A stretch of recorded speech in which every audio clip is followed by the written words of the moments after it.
Welcome to Seattle Sports Union. My name is Abraham DeWeese. With me today is super sports fan Nathan Savage. How are you doing today, Nathan?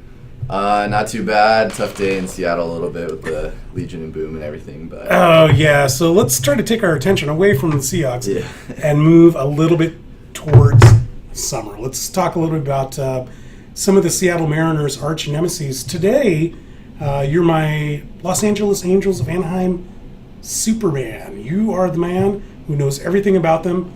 All there is to know, well, actually, he's just a big Ohtani sympathizer, right? That's really what this is. Yeah, it's the wrong team you went to, but other than that, I like him for sure, yeah. Tell me about Ohtani. What does this mean for the Angels? What are they getting out of him? What have you seen in preseason, in spring training from him?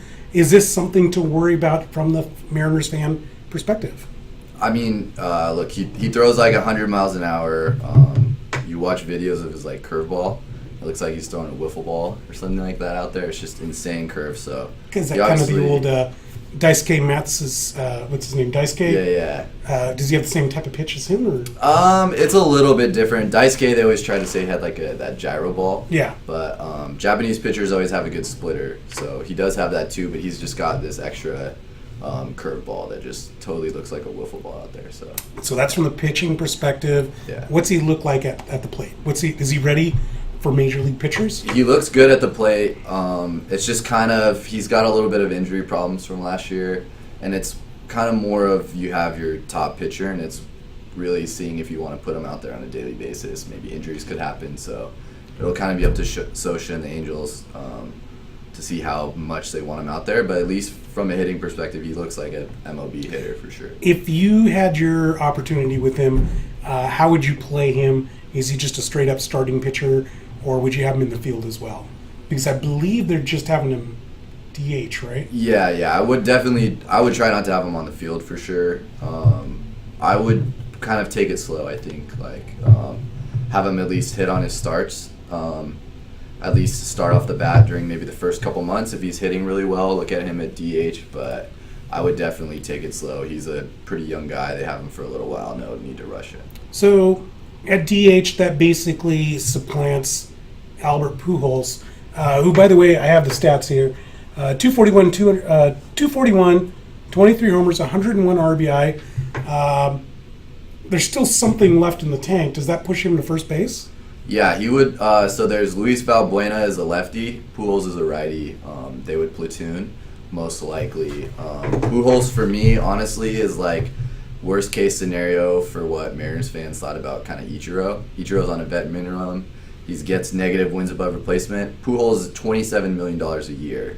His stats kind of get bumped up by having like people like Trout below him, so he gets those extra RBIs, but he was like a -5, I think, wins above replacement last year, so just really not worth even close to the amount that they're going to end up having to pay him. What is it, 25, something ridiculous, 28 million? 27, 28, 29, I think, then 30, and then he's... Oh, it's an escalator? Yeah. Ooh. Yeah, they're not like... Okay, well, a more apt metaphor would be Robinson Cano. Going back to the Mariners, do you see Robinson Cano going down the same career path as Pujols, just being an albatross?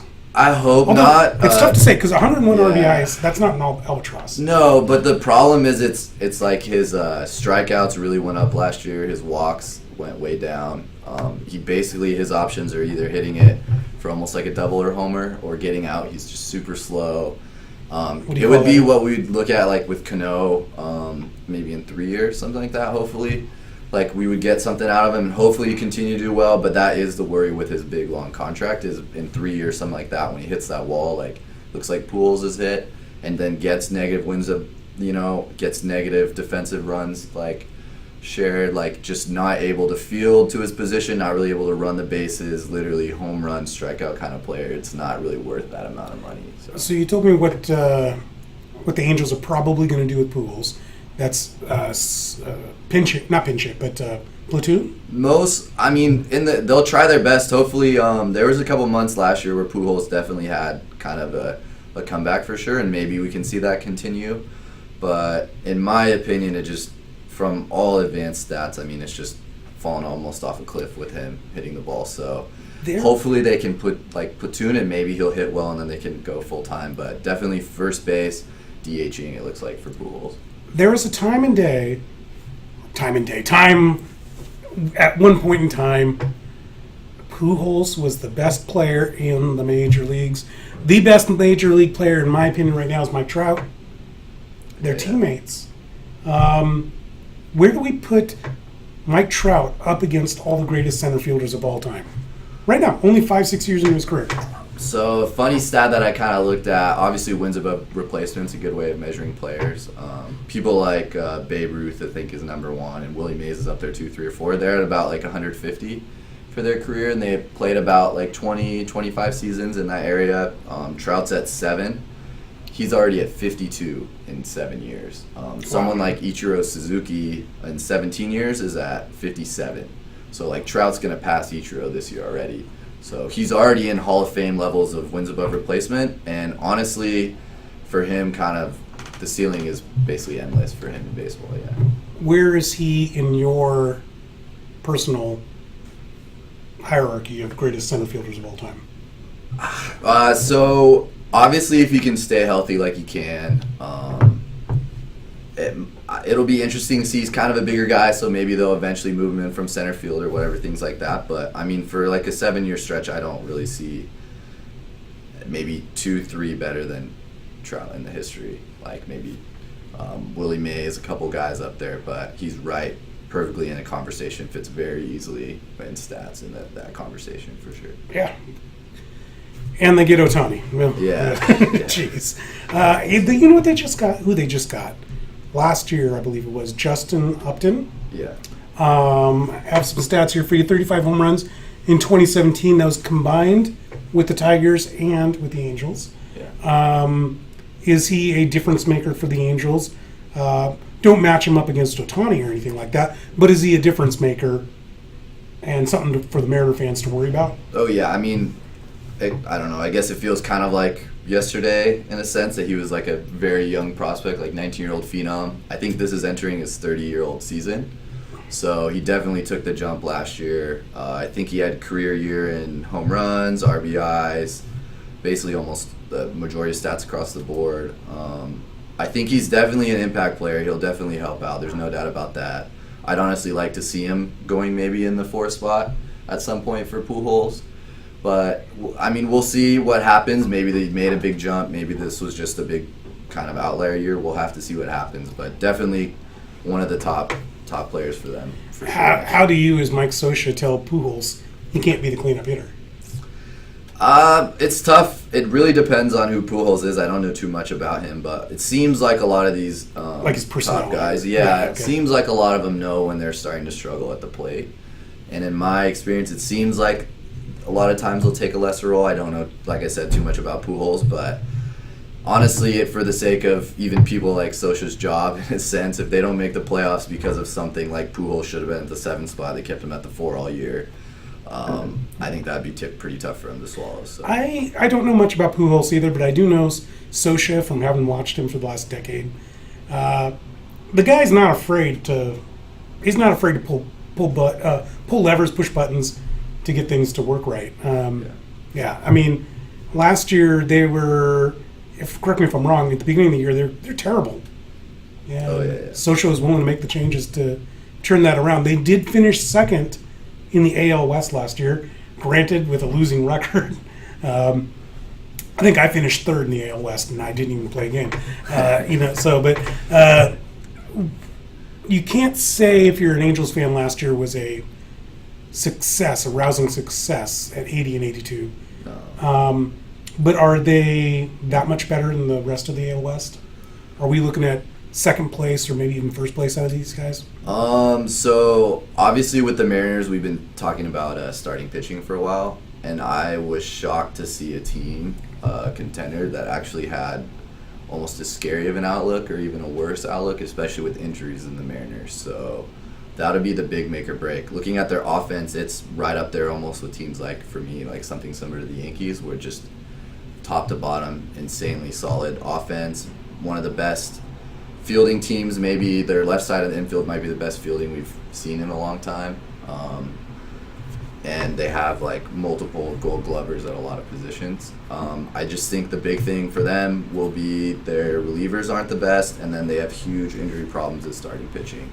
Even Ohtani's having problems. Garrett Richard for the past 2 years has played very minimal time. He used to be a top 20 pitcher, so they need him to come back. And then just continuing along the line, Skaggs, a couple other players, they look like they're going to do a 6-man rotation, and it just injury problems will make or break the season for them. Honestly, last year, people like Trout don't miss 30, 40 games. You could easily be looking at them being a playoff team. I think this year it'll be on for sure, their pitching. Yeah. Mike Switcher, is he on the hot seat? They haven't been in the playoffs in a while. Yeah, I think it's so tough to see with Anaheim because they seem to stick through a lot of questionable decisions that he'll sometimes make. I don't really like, from what I've seen, the way he manages his bullpen too well, or he just kind of seems to be an old-fashioned guy. And he's a gut instinct guy, isn't he? Yeah. He doesn't. He's the reason why DePoto got Mariner GM Mike DePoto got released. Yeah, from the Angels because he didn't like all the sabermetrics. Yeah, maybe I'm a little biased there too with Sosha because of that, kind of pushing DePoto out for sure. But I just honestly think it'll be an injury thing with them, and same thing a little bit this year with like Cerveza and DePoto. It'll be kind of tough when all your pitchers are injured to fire a coach. So are you a sabermetrics guy? Obviously a little bit. I mean, there's still, I think, some catching up to do with that department. I think there's certain stats where you can look at like more traditional stats for sure, but in general, I think the push is for sure heading to sabermetrics. I think, obviously, I don't know as much as others, but it seems like, especially in a team where you can't go out and spend a lot of money every year, like up there with the Yankees or Boston, It seems like that's the best way to kind of. Well, you also have to balance it, don't you? I mean, if you can see a guy is losing it, all the numbers in the world don't give you that intuition, to pull that closer, when it's necessary. Do you have any special feelings about the Ohtani and Ichiro potential matchup? I know your heritage is Japanese. Yeah. Is there something a little extra special when they get a chance to go at it one-on-one? Oh, yeah. I mean, I can't even imagine what Safeco is going to look like if there's an Ohtani game and Ichiro is playing. Honestly, weirdly enough, what I would be most excited for would be, no way it's going to happen, but Ichiro said he maybe wanted to pitch this year. So I would be super excited for the opposite way with Ichiro pitching, maybe hitting Ohtani with a couple curveballs like he did. No way, Nathan. If that happens, I'm checking out. I'm checking out of baseball. No. I do realize he pitched for Miami, didn't he? Yeah. But that was because they ran out of players. Yeah, and also it was the last game of the year. I mean, a lot of teams will do that when they're out of the playoffs. But, maybe a 10-run game or something, the Mariners are blowing them out or whatever, they bring in Ohtani to DH, Ichiro to pitch. I guess you can have some dreams. For me, there's a certain level of intrigue there, even if it's not Japanese player on Japanese player, because I know the narrative. The narrative is going to be passing of the torch of the great Japanese player. But I just kind of feel like I want to see just like what the greatest Japanese position player of all time, if he can outsmart, one of the, young and coming up and great, maybe someday will be one of the greatest of all time. Yeah. I just want to see if the old man can get past him, just get a hit off of him and show the young guy what's what.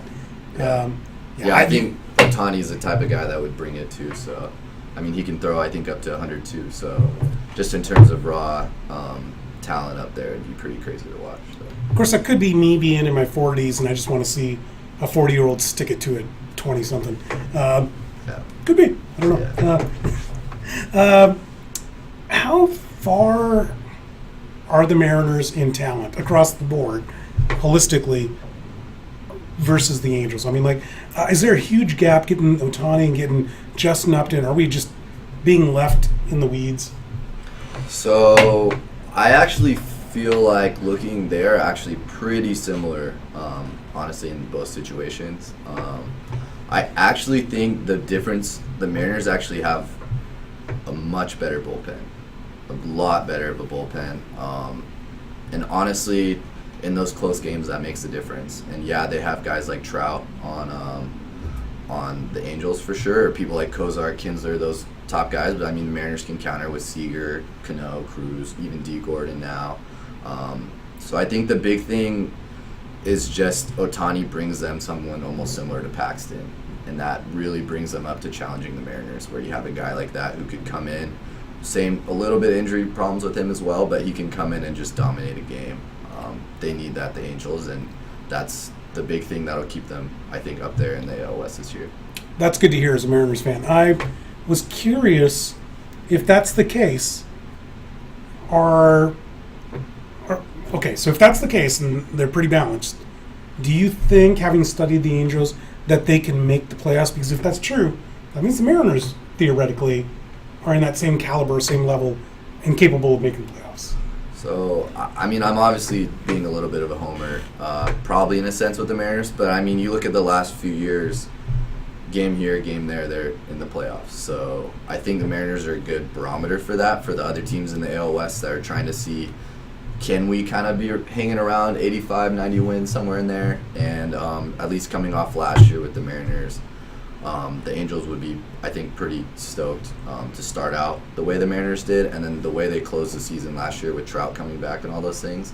On that high, I could see that if they just start out the season, don't have injury problems, they could very easily be in the playoff picture.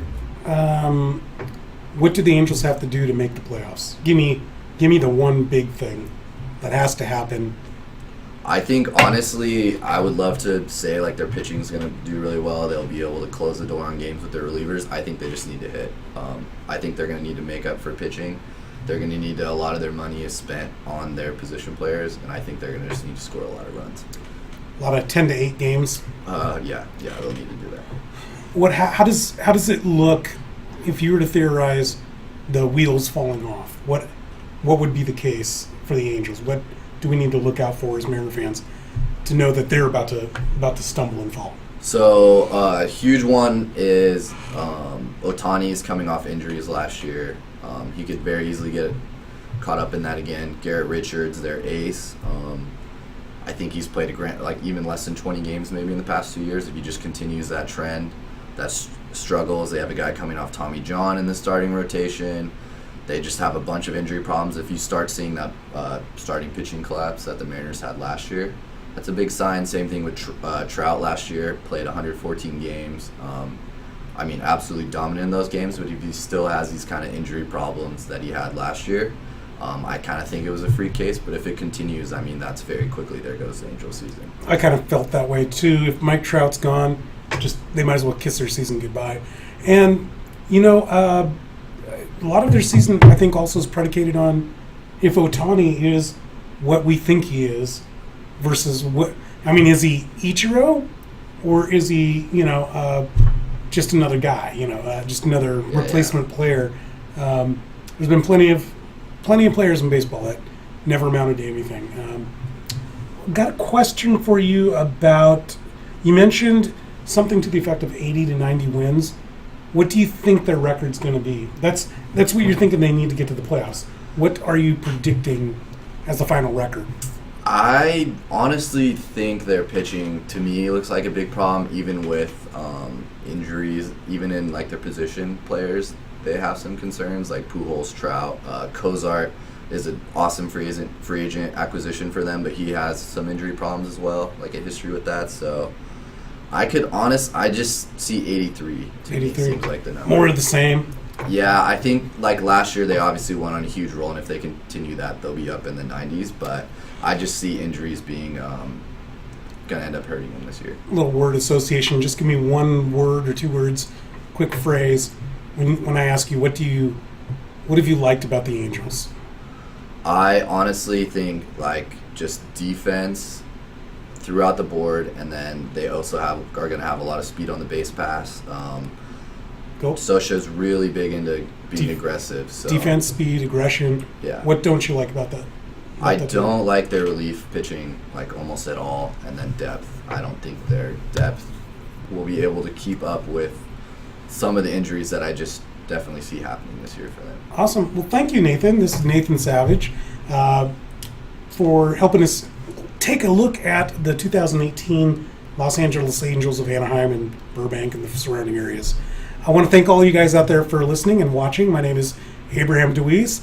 We'll be back with more episodes of Major League Baseball Preview. Leave comments down below. Check out our website, seattlesportsunion.com, for all our great articles.